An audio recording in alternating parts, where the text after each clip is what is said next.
эфире прозвучали песни из индийских кинофильмов. Говорит Дели. Послушайте комментарий на тему «Министр иностранных дел призывает к миру и стабильности в Южной Азии». Текст комментариев написал журналист Шанкар Кумар, перевела и читает Флора Синха. Без мира и стабильности в Южной Азии нельзя достичь прогресса в регионе.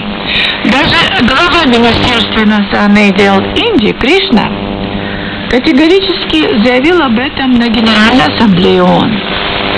Но вопрос заключается в том, готов ли Пакистан понять это и сотрудничать с Индией в достижении целей мира и стабильности в Южной Азии.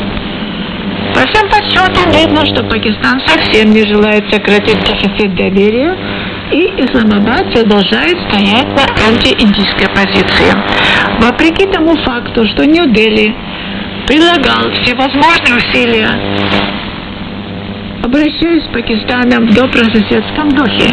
Недавно, когда наводнения опустошили почти 1/5 части Пакистана, Индия предложила 25 миллионов американских долларов Исламабаду. Эта денежная помощь передана Пакистану через ООН для ликвидации последствий наводнения. Такая помощь Индии Исламабаду рассматривается как выражение солидарности Нью-Дели с народом Пакистана в части его кризиса.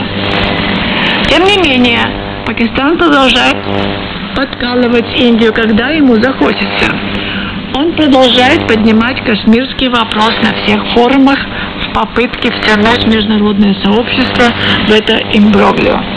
Однако, чем больше старается Пакистан интернационализировать вопрос, тем сильнее негативная реакция, которую он получает от всемирного сообщества.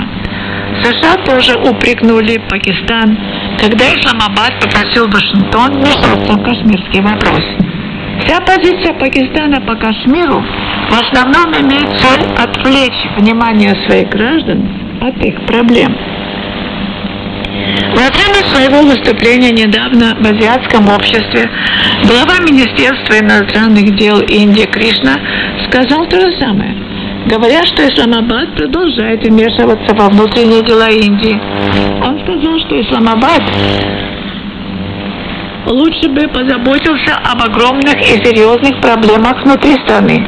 И потом Пакистан должен в конце концов осознать, что Индия энергичная, здравомыслящая, демократическая страна, и она способна решать проблемы своих граждан, в том числе жителей Джамму и Кашмира.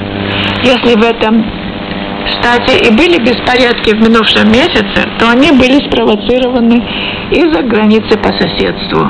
Поэтому для лучшего завтра Пакистан должен прекратить антииндийскую деятельность со своей земли. Однако Пакистан продолжает мягко относиться к таким террористическим организациям, как Лашкар-и-Тойба, Джайш-и-Мохаммед и талибы, которые